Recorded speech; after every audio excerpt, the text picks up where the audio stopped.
Hello everyone. Today here we are with a new poem and the name of the poem is The Pied Piper of Hamelin. This poem has been written by Robert Browning and this is an excerpt from Robert Browning's magical narrative poem based on the story. Now let us start with the introduction of the poem. This I have already told that this is a narrative poem. And what is a narrative poem? First of all, it is a form of poetry that tells a story making use of the voice of a narrator and also the characters. Many of us may be familiar with the story of the Pied Piper of Hamelin. So this poem is set in the town of Hamelin, which is situated in Germany. And this town was ruined by the plague of rats, and the Pied Piper helped the people of Hamelin to get rid of the rats. Now, once upon a time, what happened? This beautiful town was bustling with energy and wealth all around, but no sooner happiness of the town was ruined by a plague of rats. There were rats everywhere. So much so that the people of the town didn't even have a place to keep a step without tripping over the rats. They were all around. The rats had completely disturbed the lives of the people. Nothing worked as a remedy. Nobody was able to get rid of the rats. Not even the cats were able to control the plague of rats.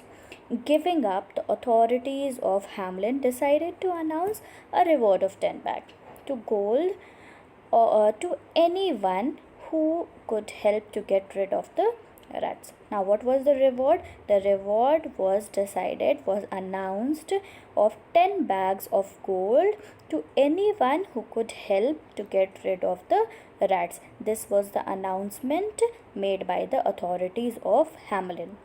Now, one day a strange looking man came to the town.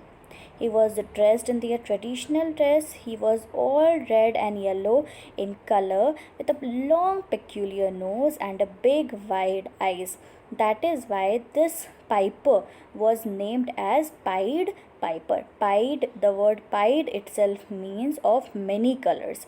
So this man was wearing a dress of red and yellow colors, of different colors. That is why his name was the Pied Piper. Now he adorned his head with a feather in his hat also, and he went to the authorities and said that he had a solution to the problem. Now, what was the problem? The problem of rats. Now, and he answers that not a single he assures that not a single rat would live in this beautiful town, and he wanted 1,000 guilders in return. 1,000 guilders. Guilders is the gold or silver coin which was formerly used in Germany. So he wanted 1,000 guilders in return. What was the work he was going to do? He was going to save the town from the rats. He was going to get rid of the rats. So no one was sure of his commitment, but still allowed him, as they had no other option. They allowed him to do whatever he wanted in order to save the town from the plague of rats. So soon he took out his Pied Piper and started playing a tune. Now everyone was looking at him, talking behind his back. Now he entered the town of Hamelin and he get into the streets of the Hamelin. Now from here only the poem starts. Into the street the piper stepped, smiling first a little smile, as if he knew what slept in his quiet pipe the while. Now, in this stanza of the poem, the poet is saying that the piper stepped into the streets of the town, Hamelin, and there he had a smiling face. He started smiling as if he was sure, he was aware that there was some magic in his pipe, and that now he started playing his pipe. Now, then a musical adept. To blow the pipe, his lips he wrinkled, and green and blue his sharp eyes twinkled, like a candle flame where salt is sprinkled. I have underlined four of the difficult words here: adept, wrinkled, twinkled, and sprinkled. All the underlined words you all need to learn. Now, meaning of the word adept. Adept means this is an expert. You can say he's a musical expert. Wrinkle means to have slight folds, and twinkle means to shine in a gleamy way. And then after the word sprinkle is there. Sprinkle means to throw small drops or particles of a substance.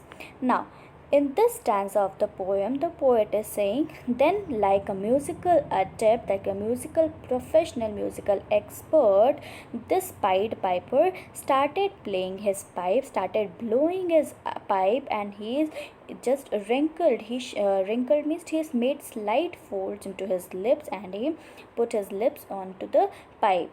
And then after, and green and blue, his sharp eyes twinkled. His eyes were twinkling. They were gleaming green and blue, and then after they were twinkling like the candle flames. Look, when salt is sprinkled, when you will sprinkle salt on the candle flame, it will be twinkle like green and blue. In the same way, his eyes were also twinkling green and blue. And ere the three shrill notes the pipe uttered, you heard as if an army muttered. And the muttering grew to a grumbling, and the grumbling grew to a mighty rumbling. In this stanza, the poet says that ere, the word ere means before.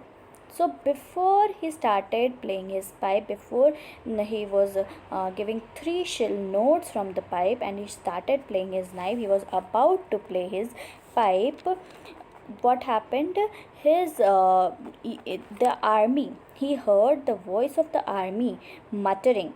Now, what is the meaning of the word muttering here? Muttering means to talk slowly, to talk very very slowly in a low voice, especially in dissatisfaction.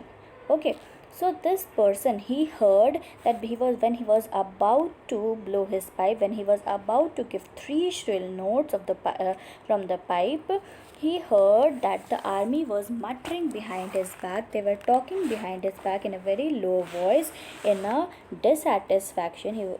So then after, this muttering grew to a grumbling. Now, what is grumbling here? Grumbling means to complain or protest. So slowly, as everybody knew that nobody was able to get rid of the rats, and nobody was able to save the rats, that is why people were not satisfied. They were showing dissatisfaction that this Pied Piper, by blowing or by playing a music, cannot do anything. He cannot help them or save them. So that is why they were showing dissatisfaction, and slowly they were muttering behind his back. And then after, slowly what happened? This muttering, this talking grew to a grumbling, grew to a protest. Everybody was complaining, everybody was protesting, and slowly again this grumbling grew to a mighty rumbling. Now, this rumbling, the word rumbling means continuous deep sounds. Again, what happened? He was blowing his pipe, he was playing the music, and slowly what happened? People were muttering first. They were, now the sound came turned into a grumbling, and then after, the grumbling turned into a mighty rumbling. There was continuous sounds, deep sounds were able to be heard by everyone. You can see in the picture that slowly the rats are coming out of their houses, out of the places, and people are moving here and there. They are rushing here and there. Now, after this, the next stanza says, and out of the houses the rats came tumbling, great rats, small rats, lean rats, brawny rats, brown rats, black rats, grey rats, tawny rats, grave old plodders, gay young friskers, fathers, mothers, uncles, cousins, cocking tails and pricking whiskers, families by tens and dozens. Now, what happened? You can see in the picture that every kind of rats came out of the houses. The rats came tumbling. Tumbling means falling suddenly, over, heading long over each other. So they all came out of their houses. They were great rats also, they were small rats. Lean rats means they are not that strong. Brawny rats, brawny means physically strong. So every kind of rats were there. Brown rats were there, black rats were there, grey rats were also there, and tawny rats. Tawny means an orange brown or a yellowish brown color, that is meaning of tawny. Grave old plotters. Grave means they are of very old age, very old. They walk slowly and heavily, perhaps because of their old age. So these grave old plodders were there. Plodders means those who walk slowly and heavily. And gay young friskers. The words gray young friskers means happy young, and they were frisking, that means leaping playfully. So fathers, mothers, uncles, cousins, cocking tails and pricking whiskers. Fathers, mothers, uncles, cousins, everyone was there. The whole family of the rats were coming out of the houses. They were cocking tails with each other and they were pricking whiskers. Whiskers here means those kinds of animals which have long hairs growing from their face or the snout. So, and those long hairs were pricking each other when they were moving out of the houses. And they were families by tens and dozen, or means a long family was there, a big family was there, and they were all coming out of the houses, and they were tumbling over each other. Every kind of, every size of, every color also, every kind of rats were there. Now coming to the next stanza, brothers, sisters, husbands, wives. Already told, father, mother, cousins, brothers, sisters, husbands, wife, everyone, every family member was there, followed the Pied Piper for their lives. And with the music, that kind of, that sort of music was that it had that kind of a power, that it was taking the rats with the rats were following the music, and everybody was following the piper. From street to street he piped, advancing.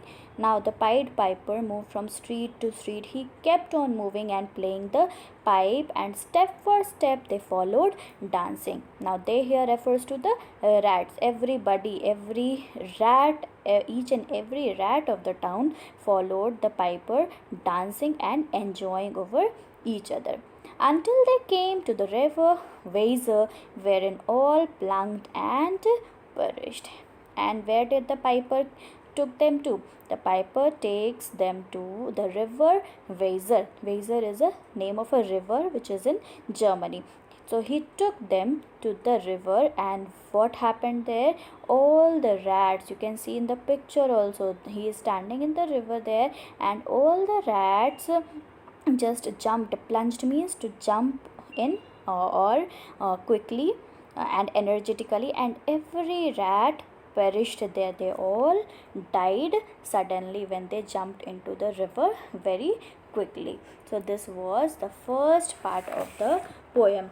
Now coming to the next part of the poem, which we are going to study further, that is going to be there into the next video. Till here, what is going to happen next, read about it, read in the poem, you will be able to know. Otherwise, if you are not able to understand, we are going to continue the explanation of the poem in the next video. Till then, thank you, bye bye, take